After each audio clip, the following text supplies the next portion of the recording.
Surprisingly to absolutely no one, the New York Jets had another abysmal season, finishing dead last in the AFC East with a brutal 30-14 record.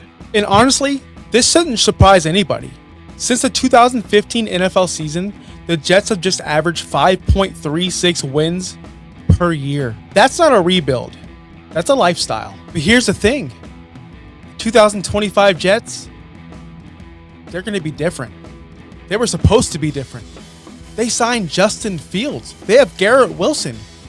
They fired their coach. They got rid of Aaron Rodgers. What could go wrong? Listen, everything went wrong. What you could think went wrong definitely went wrong. That's the definition of the New York Jets these days. But sometimes they do give us good fantasy football values. Garrett Wilson, Breece Hall, even that random tight end that sometimes comes into play. Somebody has always produced for the New York Jets. But in 2025, this team gave us squat diddly almost nothing. Where should we start? Let's begin at the top. Justin Fields. Their biggest problem was the quarterback room. They just didn't have bad quarterback play. They had 3 different subpar starting quarterbacks throughout the season.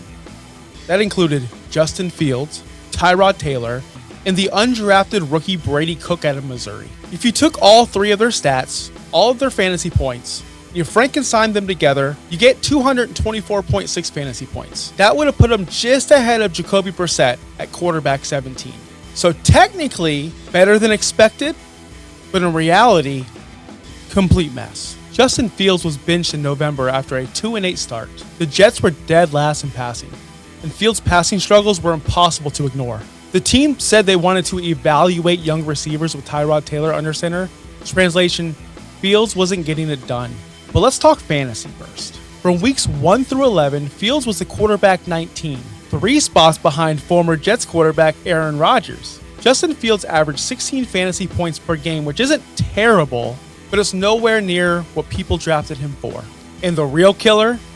Fields threw for under 60 passing yards in half of his starts. You heard that right. Under 60 yards. In 2025. In the National Football League. He held the ball for way too long. He missed wide open receivers, and the offense completely stalled. The benching wasn't a surprise. It was inevitable. In steps in the 15-year veteran Tyrod Taylor like the ultimate pro that he is. He's respected everywhere he goes and absolutely capable of running an NFL huddle. But the Jets needed more than just capable. In his 6 games, Tyrod Taylor averaged just over 10 fantasy points per game. He did manage 2 top 12 weekly finishes, which honestly feels like a miracle considering the lack of weapons and offensive line issues. But again, nothing here helped your fantasy teams. Let's talk about the guys fantasy managers actually drafted, like Garrett Wilson. Garrett Wilson is still that guy. Still an elite talent. Still a target hog. But with Justin Fields struggling and Tyrod Taylor playing ultra safe, Wilson's ceiling evaporated. Instead of the wide receiver 1 people drafted him to be, he settled into being a high-level wide receiver 2.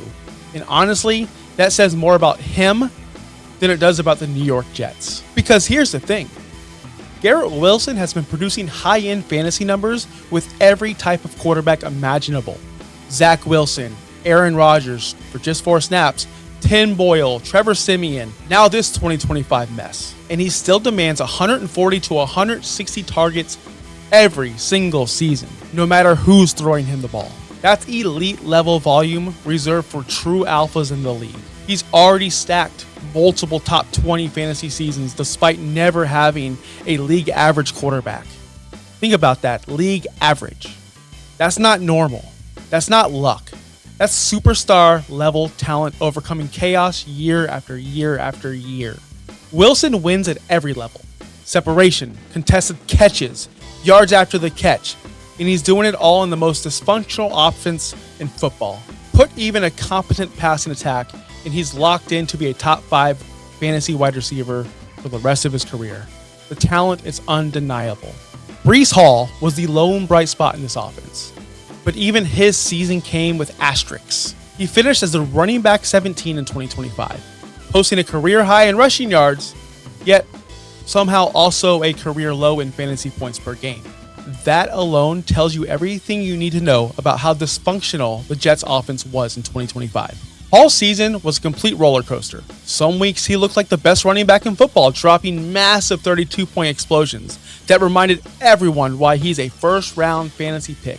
And then the very next week, he'd get 15 touches and turn it into just 4.3 fantasy points, simply because the offense around him could not sustain drives, couldn't score, and couldn't keep the defense honest. But make no mistake, Breece was a true workhorse this season. He handled 64% of the backfield workload for the New York Jets, one of the highest shares in the league. He earned volume, he earned touches, he earned the role. The problem? Breece Hall is one of the rare cases where opportunity did not outweigh the environment. And now let's get to everybody else. The players you didn't draft, the players you didn't start, but they yet somehow found a roster spot for the New York Jets. The non-existent wide receiver twos that never emerged. The rookie tight ends that were hot and cold and hot and cold and very unreliable from the start. You look at A.D. Mitchell flashing at the end of the season. The talent is clearly there, but he never really delivered consistent fantasy production. One week he'd see 5 targets, the next he'd disappear. Mason Taylor. Wasn't much of a difference. He had a couple of drive-saving catches, but never carved out a sustainable role or could be trustworthy in this offense. Between the quarterback carousel, the lack of offensive rhythm, the Jets' inability to sustain drives, the entire secondary group, the secondary players, became impossible for you to roster in 2025. Now, at this point, you understand the New York Jets were not the top 10 offense that, they could have been. But let's dive a little bit deeper into the Jets' shortcomings. Quarterback instability. Again, 3 quarterbacks, no rhythm, no identity. Injuries. Justin Fields did get banged up quite a few times. Week 2 with the head injury. He also had some other existing injuries that did limit him in the running attack. If the Jets want to bounce back in 2026, in real football and in fantasy, major changes need to happen. The front office clearly agrees. New York is picking inside the top 5 yet again, holding the number 2 overall pick in the 2026 NFL Draft. They also added the number 16 pick from the Indianapolis Colts when they sent all-pro cornerback Sauce Gardner to the Colts in a blockbuster deal. It's a rare opportunity to acquire 2 premium picks when you have a roster full of holes and a mandate to finally fix an offense that's been broken for a decade. Listen, build around Justin Fields or move on. And how can we build around Justin Fields or a future quarterback?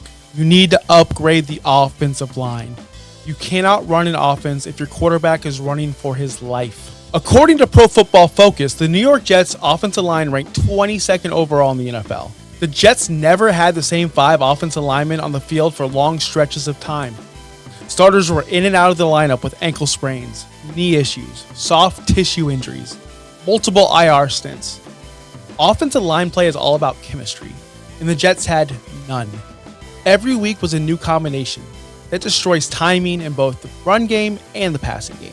You would need to add a legitimate wide receiver too, someone who could take the pressure off of Garrett Wilson. And of course, stability. Do not change your offensive coordinator year in, year out. Do not have a new quarterback year in, year out. Consistency matters in the NFL. But the only thing consistent about the New York Jets is being in last place. So with that said, the 2025 Jets overall was a complete collapse outside of Breece Hall, a frustrating year for Garrett Wilson, and a quarterback situation that never found its footing. If you survived this team in fantasy, congratulations. If you drafted multiple Jets, I'm sorry for your loss. I'll see you on the next one. It's been Josh Kimmel, Fantasy Now Plus.